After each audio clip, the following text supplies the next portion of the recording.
Hello and welcome to this week's Ask Amy. Thanks so much for joining us. And thank you for sending me your questions every week by email, by phone, by Facebook Messenger. I'm getting your messages and I want to answer your questions. So a lot of you are asking me about home warranties. Maybe you have a home warranty and you've got a question or you've got a complaint or you're deciding whether you should sign up for a home warranty. This is a plan that can cover things like major appliances when they break in your home. So if you're paying these premiums over the year every month and something goes wrong with a major appliance like your air conditioner or a washer or dryer, then your home warranty company would send someone out and either repair it or replace it, depending on the type of plan that you have. So a lot of times people run into problems with these companies and you have questions, we're answering them. For example, one viewer, Susan, wrote that she wanted to know if we've done stories about home warranty companies. Yes, we have, plenty of them.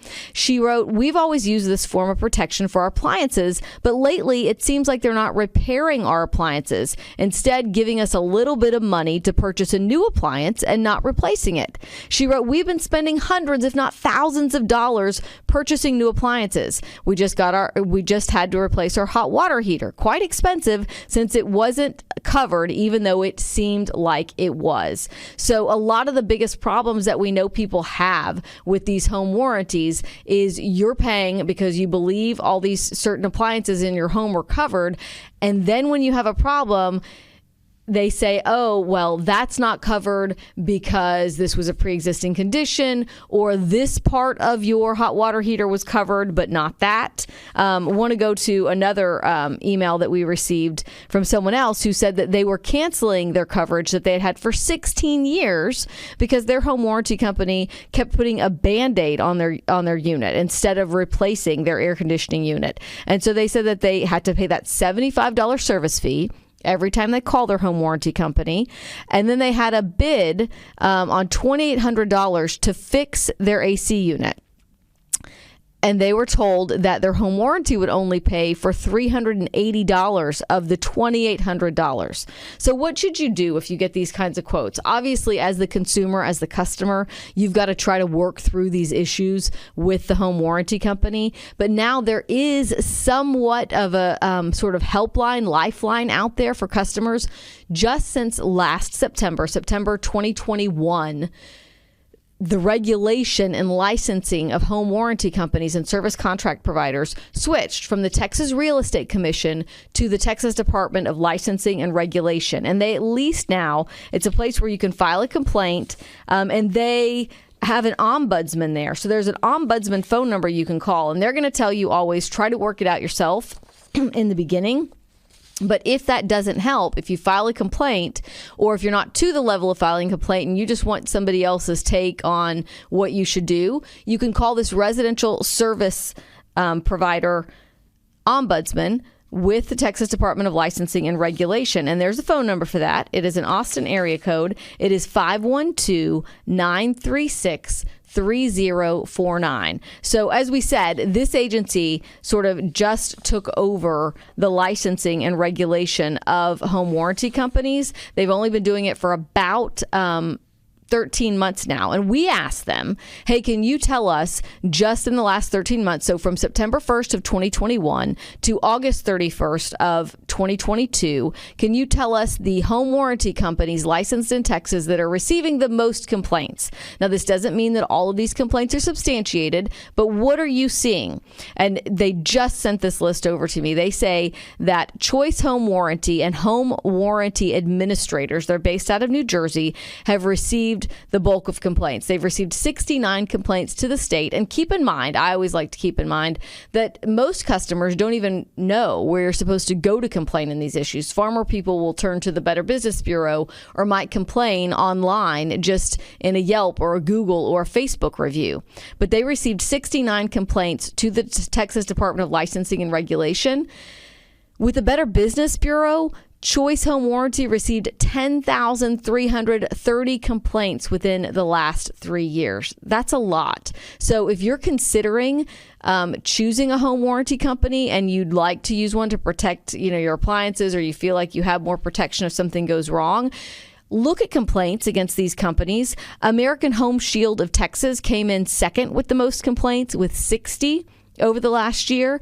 And then Select Home Warranty and XPD Warranty Group, same company. Complaints dropped way off. They've received 21 complaints. First American Home Warranty Corporation received 17.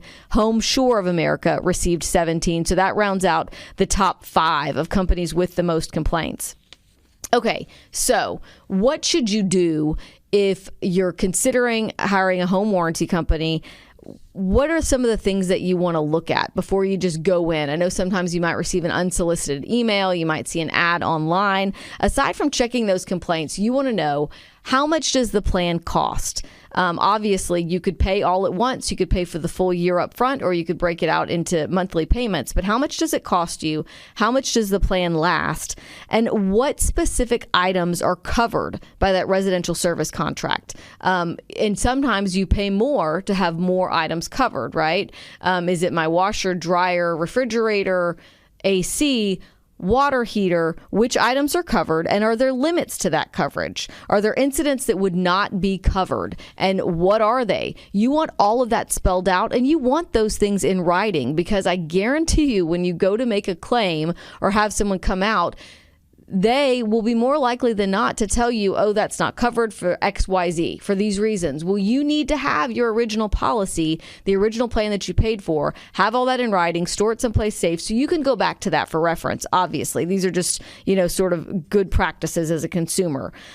Is there a limit to how much the company will pay? Because sometimes there is. And as the consumer, obviously, you need to do the math in your head. If I'm paying this much per month, and then every time I call them out, how much am I going to have to pay? There's a service fee that you have to pay when you use these companies just to come check out my problem before, as they diagnose it, and if they figure out that it will be covered under your warranty. And sometimes those service calls range anywhere from $40 to $100 on the high end. $75 is usually about the average of how much they'll cost you. If you've got a pre-existing condition, will that void coverage? Because some things will. Who will decide what company will make any repairs? This sounds an awful lot like our health insurance, right? So if you need to see a specialty physician that specializes in a certain area of medicine, a lot of times your insurance company will only cover certain providers. Well, with home warranty companies, a lot of times they are deciding which people will come to your house, which repairmen, which companies. And so you want to know, is that going to be somebody that you're going to trust? Are you going to have any say in who comes out? Can you get a second opinion? Because sometimes if you want a second opinion, you got to pay for another service call, right? And that can get very expensive. How fast will any repairs be made? I've talked to plenty of people. One viewer in particular that I speak to frequently just went 3 weeks without air conditioning. He finally was able to get it settled, and he finally was able to get his home warranty company to cover the bulk of the replacement of his air conditioning unit.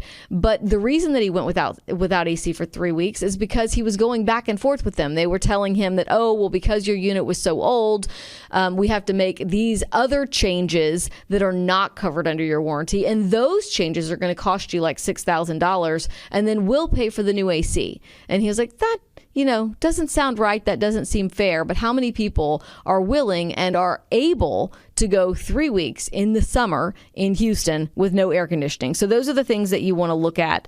And then, will the plan replace any item that cannot be repaired? And then, what kind of item will come in? What will it be replaced with? I mean, we hear from a lot of people that say, oh, the only thing they wanted to give me was junk. It was a, inferior model or compared to what we had, or brand from what we had.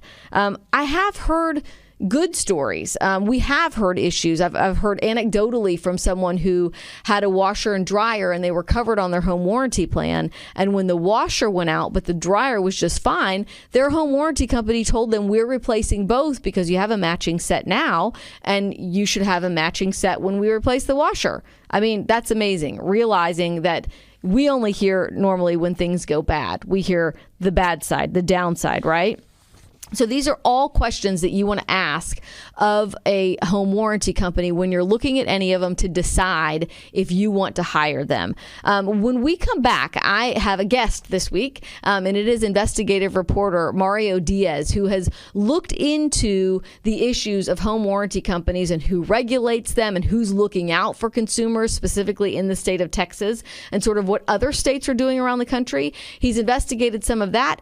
And he has a home warranty, so he's going to kind of tell you best practices, why he continues to have his, and what he does every time he needs to make a claim to make sure it's going to get covered and to make sure that he's going to have somebody come to his home that he trusts and whose word that he can rely on. So we're going to have him join us right after this break. We'll be right back.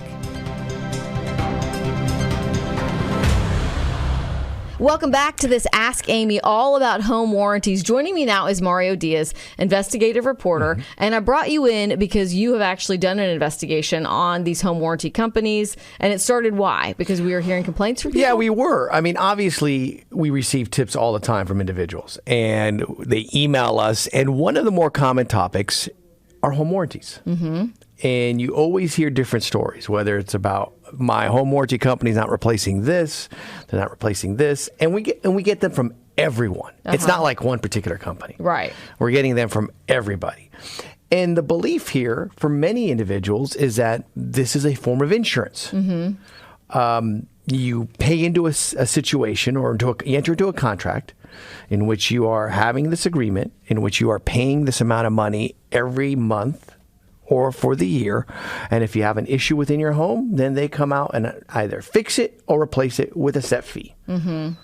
And then when it doesn't happen, that's when we get the phone calls. And we've been getting a lot of phone calls and emails for years now. But this investigation goes back about 2 years. Yeah. And, I honestly, when we get those complaints, what's frustrating to me is every situation is unique. I mean, I don't know what kind of shape the person's air conditioning unit was in. I don't know if there are pre-existing conditions. And they're very difficult to look into and do a story, a sort of a broad story. But you took it from the angle of, who's regulating these kind of companies and who's looking out for consumers. Well, because I had an issue at one point with my own situation, and I was intrigued by who is providing the oversight to send out some of these individuals to your home. Mm-hmm. Because what I normally do is that as soon as I file any kind of work order, right? Uh-huh. That's what you do basically.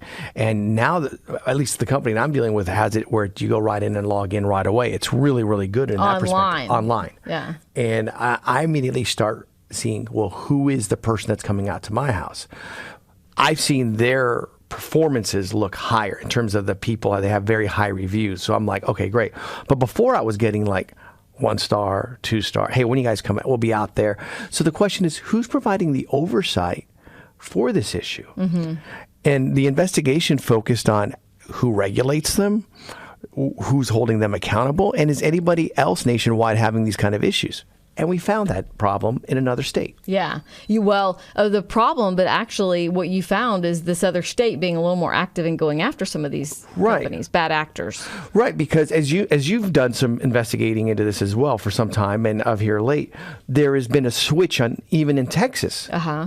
So as to who's holding them accountable. Before, I want to say it was through the Texas Real Estate Association. Real Estate Commission, right. Yeah. And when we were looking at it, and so the state was Arizona that was taking action. And their attorney general there, a gentleman by the name of Mark Bronovich. Uh-huh. Funny guy. But he was very adamant about holding these companies accountable. How so? What is he doing? He's filing lawsuits. Oh. He's taking them to court and saying, if you're going to do business in our state like this, then we're going to hold you accountable. And if you look at what they've done, they've taken several companies to court and they've fined them, and those companies have been required to pay a fine. When we spoke to him, it was in particular about a company that's based out of the Northeast, and he ended up taking them to court. I've seen since then he filed more cases against other companies, and he told me that he would go to parties, he would go to dinner. And he would hear about this time and time again. Just someone would say, "Hey, you should look at home warranties." Yeah. Home warranties. And I think he had a personal issue himself tied to it. Mm-hmm. And he's like, why aren't we regulating this? Sort of his water cooler. Okay, Correct. so I've shared with people that Consumer Report says, it's not just me, like, you probably are better off not having a home warranty. Just put the money away in your own savings emergency fund and then pay for these items as they come up. But some people have had success with them. You have a home warranty, and it's paid off for you. Yeah, it's been, in my perspective, the company that I'm with, it's been fine. Early on, I did have concerns because I'm like, who are they sending out? How certified are these individuals? And What's by their that background? you mean, so say if your problem is an AC problem, and then you don't always have control over which AC repair person Right. comes, then you look them up and you're like, well, I wouldn't have chosen that guy. Right. Yeah. Right. And that was a concern for me early on. But then what I tend to do is the system is much better. Before you had to call, and now you submit it. So there's a digital trail. It's much easier to identify, and then they'll give you an answer as to who they're going to be sending out. And then I tend to research, and what I immediately do is say, "Hey, listen, I just got a phone call. I just got an email from my home warranty company. Just want to make sure that you guys," and they'll give the number too. And sometimes they'll call. So I just want to make sure you guys are going to be coming out tomorrow at this time. Yeah. Because like anybody else in life, we have a life that has professional obligations. Right. It's not easy to just pick up and go and sit around for 4 hours. So want to make sure that they're going. Say, I just want to make sure that you're bringing out a skilled individual. And they say, well, everybody's always skilled, and they'll do that. And then I just sit there and I make sure to say, okay, so tell me what this problem is, and let's document everything. So then I have a paper trail, and I think that's what anybody should do in these kind of situations is definitely have that paper trail. But before, when I wasn't getting answers, like I had to call corporate offices. Never told them who I was. Not at all. Not our style. But I would call like the corporate offices and say, because there wasn't a real number to get to them. Right. Yeah. And it was just like, this failed me. Have I had that happen often? Once. For the most part, I've been fortunate. However, I have seen the cases where they have been nightmare cases. Yeah. And not all companies are the same. Right. Not all are the same. And you should, if you're going to start with the home warranty company and hire one, you should look at Better Business Bureau complaints, Google the name, look at what other people are saying about them. But this is the issue that's, I think, the core of the problem, is that people view this as insurance. Right. It's not. And it's not insurance. And it's on both sides here, because during our investigation, we actually called a couple of the companies and we were identifying quotes and everything. And I asked them, so is this insurance? And they're like, yeah, it's insurance. So this is insurance. This is insurance. So some of their operators were telling us it's insurance. So what are they telling everybody else? The same thing. So then when you're a person at home and you have this issue pop up, you're thinking to yourself, oh, this is insurance. And it's you really say not. that as if I think all of my other insurance is so reliable. But no, but it's regulated. Yeah. It is. That's the key here. Yeah. Insurance is regulated. It has to fall under Texas Department of Insurance, TDI. So when we were doing our investigation, we actually spoke to a couple of representatives about who sit on the insurance committee in Austin and say, why is this not under insurance? And as we've explained here in this episode, so it is now the Texas Department of Licensing and Regulation that oversees home warranty companies or service contract providers. And so now at least there is a place to complain. Before with the Texas Real Estate Commission, it was a place to complain, but they didn't have a whole lot of disciplinary authority. Right. And one of the reasons why they had it was because in most home sales, the first year comes with a home warranty. That's the only time I've ever had a home warranty, is buying a home, and it was included, and we did use it like once, maybe twice, but I've never actually paid for it myself. So that's why the Texas Real Estate Association, or I forget the official title. That's all right, TREC. TREC. That's why they had the control over it, because you had so many new homes being built, so many homes being sold here in Texas. Not all the new homes came because they were new homes. You wouldn't expect it, but used homes would have, usually that's how we had it. We had a home warranty tied to our home, which was an established home. So, all right. So not everybody is Mario Diaz and is a good of a note taker and keeping your records. So give us sort of a rundown what people should be doing if they already have a home warranty. They've experienced issues with their home warranty company. What should they be doing every time they have an issue in their home that they want to make a claim? They want to get the company out. Tell us the steps. I would say number one, be not so much aggressive, but be on top of it. Don't just rely on the text message they send you. Call the company up and say, I just got a text message that you guys are going to be here. Sometimes the company will call you as well. Call them up. Try to beat them to the punch and say, hey, who are you guys sending out? I've been through this process before. I want to know exactly who's going to be coming out. So I have an understanding. You're telling me George is coming out? All right, great. George is going to be here. George, and what's George's experience level like? So that way you have an idea if they're sending you somebody who's qualified or not. I mean, I think that's what you need to find out. Separate from that, document everything while they're there. Make sure that you go, okay, so this is what's happening here. I just want to make sure. Okay, great.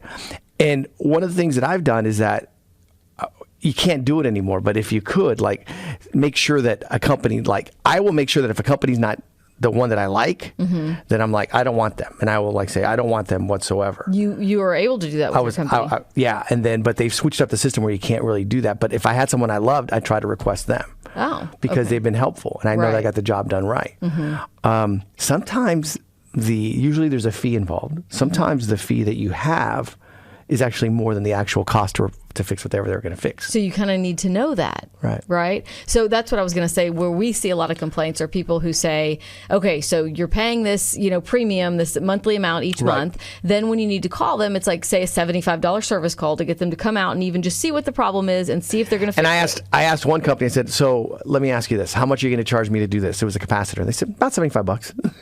Yeah. And it's like, so... But I didn't know it was a capacitor. Right. Yeah. And obviously you're going to first call them because you're already paying the premiums to get them to come check it out. Right. But what some other people complain about is, so then they get out there, you pay your $75, and then the company will say, okay, here's your problem. The home warranty company says, okay, well, we'll cover this much of it, but these other things that have to be replaced in order to fix this problem aren't covered. And that's where that gray area comes into play. And that's where you have a lot of the issues, because you're like, well, it's all part of this.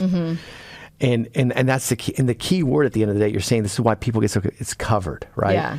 That's what the issue is about who should really be regulating it, because that's an insurance term. Yeah. It's not covered under the agreement. Right. That's an insurance term. But again, it's not really covered through Texas Department of Insurance. Right. Or warranty. It's a warranty, but warranties can be very tricky. But, it's interesting because when we did the investigation and we looked at Arizona and this attorney general, he was one of the few attorney generals in the nation, I think the only one at the time, that was doing anything about this issue. And obviously, think about it. A lot of homes are resold on a daily basis across the nation. Yeah. And this is a common practice. So I said, what's the solution in Texas? He goes, well, he said, better regulation and the AG can get involved. And he was able to get some relief. Haven't one of those lawsuits wrapped up? And I will say, because it was public record, Choice Home Warranty was one of the companies, I believe, that he sued. Correct. That was one of the companies that he went after, along with others that he's gone after since our initial investigation. And he has had companies settle, or I should say pay a fine with the state of Arizona. And as a result of paying that fine, they're basically, he's basically put them, for lack of a better term, on blast. Yeah. And he made them pay for it. I mean, if it became not advantageous, it didn't make the companies money to operate in this fashion where they're making their money off of. And I think the bigger shot across the bow here is that we're going to hold you accountable. That was his message. We're not going to let you come in and do this to people, because he was upset that this was happening to a lot of elderly people as well. They sign up, and again, you call up. Not saying everybody's like this, but on the instances where we called, someone told us clearly, "Hey, this is insurance." I said, "So this is insurance?" He goes, "Yeah, it's insurance." And it wasn't not insurance. And there were several times where that happened. Right. So let me phrase that, not several, multiple times where that happened. Right. All right. Well, you have looked into the industry. You also personally use a home warranty company. So you're not saying it's all bad. You're just saying you're your own biggest advocate right now in Texas. And I think that's the biggest takeaway. Yeah. Right? I think that you just have to be on top of it, just like anything else. I mean, you always want someone else to fix the problem. But the problem is in your home. So you've got to be a part of the solution too. Okay, great. So explain to me what's going on here. Yeah. What's happening? Okay, great. And then document it. And if you have a problem and it's still, well, don't send me out that company again, because they couldn't fix the problem the first time. Right. I mean, I've had an issue where a company came in, caused damage, and then I had to complain and really fight for that. Yikes. So, and that was about 5 years ago. So. All right. Well, thank you, Mario, for coming in. Yeah, no worries. We thank you all for listening to this week's Ask Amy. Thanks so much. Let us know if you have something you want us to discuss, a topic that you'd like to learn more about, and we will see you next week.